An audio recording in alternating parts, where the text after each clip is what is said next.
Hola, chicas y compañeros, and thank you so much for hitting play on whatever you hit play on to listen to this audio podcast. My name is Stone Meredith. I'm the founder of the Clever Chicas Project, and we're delighted to have one of our founding compañeros being the men who see women as equals and help us all go out together in unison to do extraordinary things.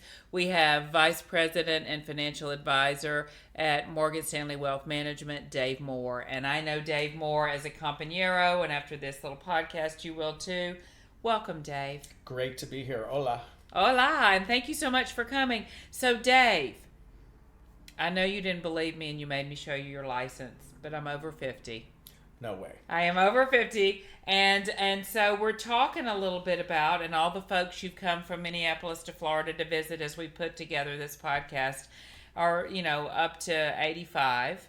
And so you've been talking with us a lot about where you are in your life and what choices you make as a financial planner. And just for everyone to know, he's also been talking with some elementary school kids about how to think about their life financially. And one thing that strikes me as someone who's a very proud American and very excited to live in a capitalist culture is that it seems like the advice for the kids and the advice for the middle school and college students and high schoolers might be kind of the same advice that we're going to get. But let's give it a run. You want to? Let's go. All right, let's give it a run. So let's say that you're late 40s, but really over 50. And you're living in America and you're working on how to get ahead or how to get prepared to maybe not run around with your hair on fire. Maybe your own children are getting grown, or maybe your own parents are getting settled, and or maybe you're that parent who's trying to get settled. What should we be thinking about in terms of trying to get a financial foundation in place where we don't have to be afraid? I know when I first met you, I was like, I don't even know if I'm ready. I don't even know where to start. Where should one start? I mean, do we go get a special account, or does it really begin before we talk about making choices like that? Well, here's what I've experienced, and we all have this, what I would call the light bulb goes off moment. Okay. Where you realize, I want to retire. Okay. But when do I want to retire? Mm-hmm. Put that on the parking lot for now. And I've been working all my life, and I've been saving, and I have a savings account. I'm contributing to Social Security. I might have a pension. I might have had 6 jobs over my lifetime, and I have 401k plans that I haven't looked at in years that are accumulating. I might have a mortgage. I might even still have some student loan debt. Or a car payment. I might be still supporting people in my family. There are some people who, are relying on extended family for support. Maybe children or maybe parents. Exactly, the sandwich generation, as we call it, where you might be supporting your kids and your parents. Yes. So at some point, you have this light bulb goes off, and you're overwhelmed, and you feel like your financial world is scattered about. And at that point, I always say, let's have a cleansing breath moment. Let's sit down. Okay. Literally. Okay. Clear the decks. It's okay. There's no shame. But find somebody who can coach you or counsel you or become your financial planner and create a plan not only that gets you to your retirement date, that is a holistic look at your whole financial picture, but beyond, because many of us are going to live to 100. Yeah, so we're sure gunning for it, right? If you're 50, what you do today might be impacting you for another 50 years. So don't be overwhelmed, but be willing to take action. And also, I call it the engine making a noise under the hood moment. So how many times have we been driving our car down the road and that car, there's an engine noise or a light goes on your dashboard? You have 2 choices. You can ignore it, but then guess what happens? Your engine blows up and you need a whole new car. Yeah. Or even though it's scary and you're stepping into the unknown, go to the mechanic, aka financial expert, Mm-hmm. financial planner, Mm-hmm. broker, advisor, or go online and say, I want to look at why my engine is knocking. I want to know why that light is on the dashboard. And you open up yourself to be vulnerable to your situation. And that's a great starting point for your future. And then your car doesn't blow up and you don't need a new engine because you took the time while the problem is small and containable, or you might find that you're living in abundance. But if you never stop, exhale, take a moment And really look at it. and look at it, you'll never know, and then your situation controls you versus the other way around. So, one thing that the 2 years of a pandemic, I think, have taught us all is the power of the internet. And as an educator, because my job, I work as an instructor online working with undergraduate and graduate students. And so one thing I've really seen America do is this idea that you're in control. Like maybe I'm someplace and I'm getting ready, it's, with tax time, everybody freaks out and how many allowances and how many this and how many that. Maybe you're not in a situation to even go to a financial planner, but you can certainly get online and begin to read. And so I want to call out some of the key things we might look for. If you go to a .gov site, for example, that means that the government is the owner of that website. So, there's all kind of stuff. This is the problem. You go online, and I have so many students say, how do I know if it's a credible source? So let's say that you have a financial planner that you trust. Obviously, that'd be our first choice, right? But let's say you're not in that position, or you're not ready to lift up the car. You're going to, just turn it off and think about taking it to the mechanic, and you want to go online. I think, that's one of the things that people are afraid of. Maybe they go online and they get into something that's creepy or scary. And so let's talk just a minute while we're here. If it's a .gov site, that means it's maintained by the government. In your opinion, Dave, are those reputable? If it's put out by a government web source about how taxes work or what kind of accounts or what you're allowed to put in a certain account, is that a reputable source? I would say yes. And one thing everybody should do is go onto the socialsecurity.gov website so you understand what your Social Security benefit will be at 65 or 68 or age 70. Okay. Because most of us are paying into Social Security, whether we're self-employed or we're a W-2 wage earner. Okay. Understanding what your Social Security benefit will be is a huge step in the right direction. And that's socialsecurity.org. You can just go to. And so anything that's a .gov, not saying it won't change, but just saying that the United States government, who is in charge of the IRS and all our other buddies over there, right? Just kidding. I love you, IRS. But so those folks, right? Anything that's a .gov.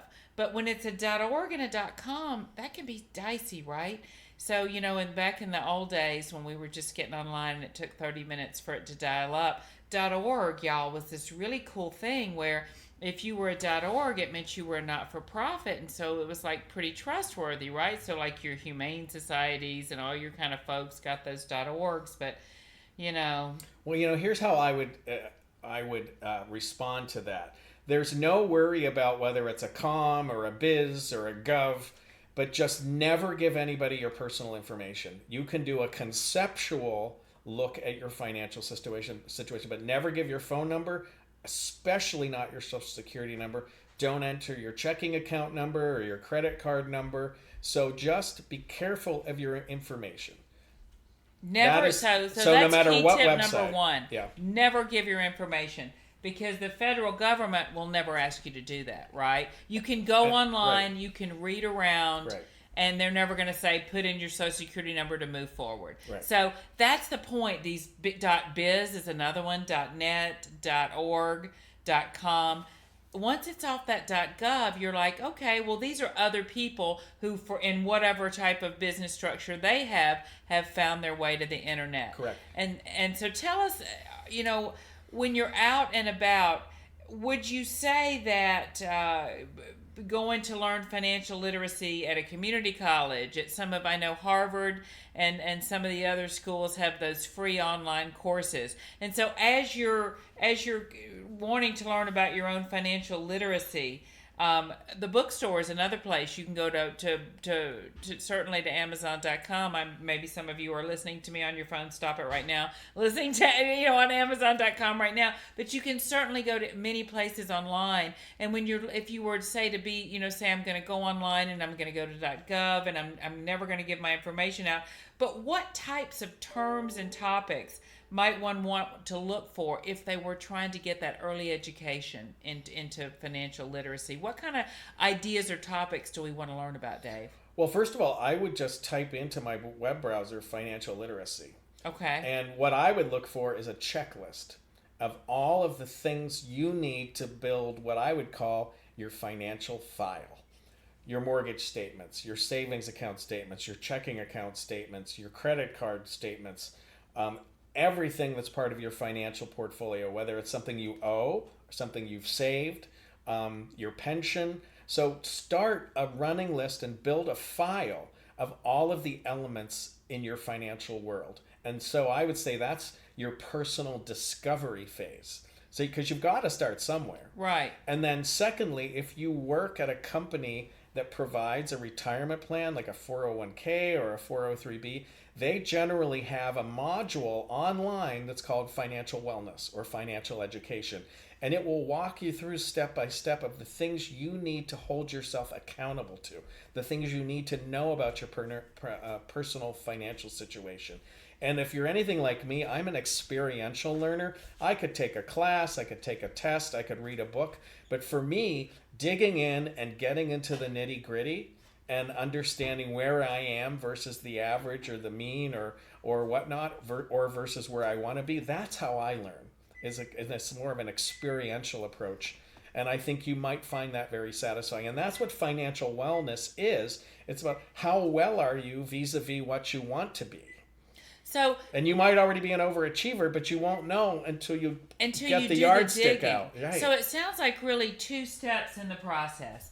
It sounds like you really need to first make sure that you gather all your information on who you are. It's kind of like you're putting together your vision board in a way, but you also have to define who you are. So you have to write down your bank balance, write down your debts, write down your goals, write down your dreams.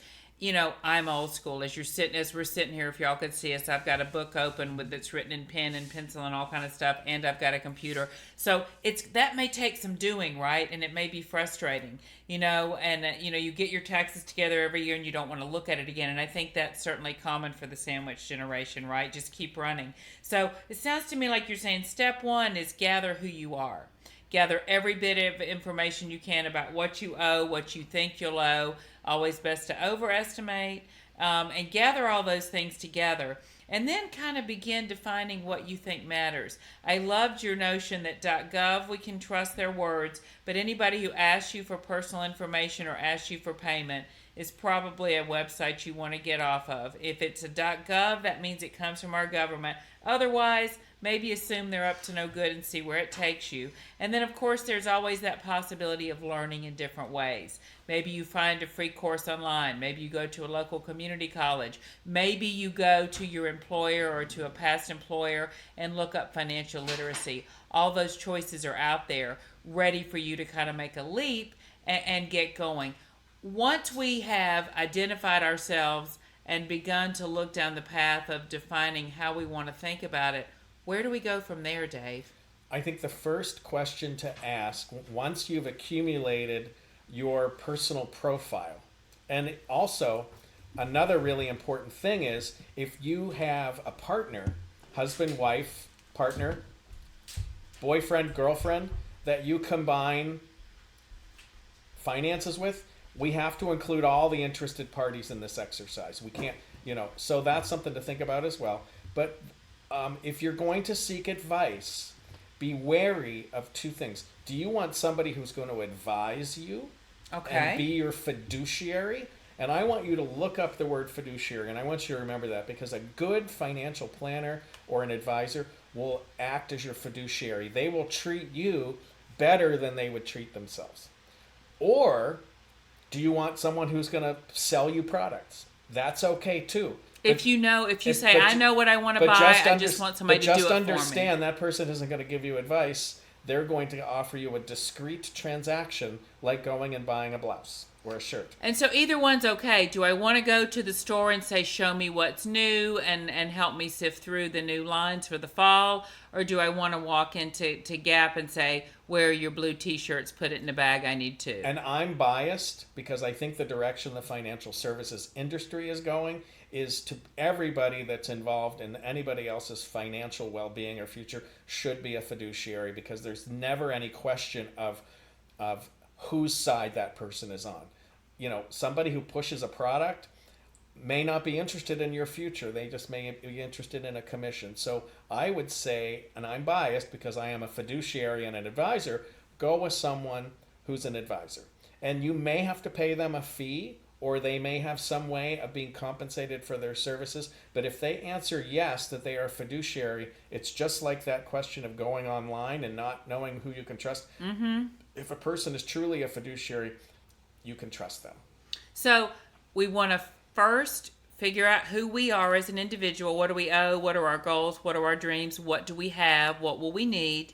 If we're in a relationship with a partner, children, or parents, we need to then factor that in. At that point, we need to begin educating ourselves, and we need to make the choice whether we want to have a transactional relationship with the financial world or we want to have a fiduciary guide us. Correct. And then the next step is finding somebody or an online service that will walk you through 4 simple steps. Discovery: who are you vis-a-vis your goals? Are you behind? Are you on track? Or are you ahead of goal? Okay.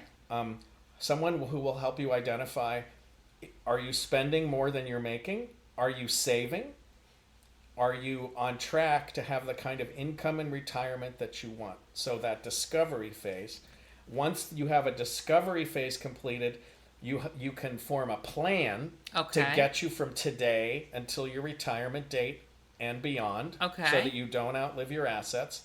So the plan is almost like the blueprint for your financial home. Okay, and that's really rigid, or is it fluid, or? It's very fluid depending on how your life circumstances change. However, you need to put your stake in the ground with your initial financial plan findings so you can start, right? Okay. Right, so you have to start someplace. Like you go get the MRI at 50, not because something's wrong with you, but because they want to be able to track how it changes. A baseline, exactly. A baseline, exactly. Same idea. And then third, implement. So you implement the plan by acting and implementing investments, implementing a debt reduction plan, saying, I'm not going to keep leasing cars. I'm going to keep this car because it's perfectly fine. I'm not going to have a mortgage payment in retirement. What do I need to do to pay down my mortgage today? And then lastly, someone, or again, an online process that will hold you accountable. And periodically you have to review the plan. You have to throw it up against the wall and see what's still sticking and see what's not working and make changes. So it's almost like a circle. Discovery, an iterative process. Discovery, planning, implementation, and follow-up and review and revisions. And then you go back to discovery Now help me again. say it again. Discovery, planning, implementation, and monitoring or reviewing. Discover, plan, implement, review. Discover, plan, implement, review. Discover, plan, implement, review. Thank you, David Moore. I think we've got something going. For anyone interested in learning more about the Clever Chicas projects, of course, always we're at cleverchicas.com. And for anyone interested in learning more about your own financial literacy, we're gonna, what was it, Dave? Discover, plan, implement, and review. Thank you so much, everybody, for listening, and be well.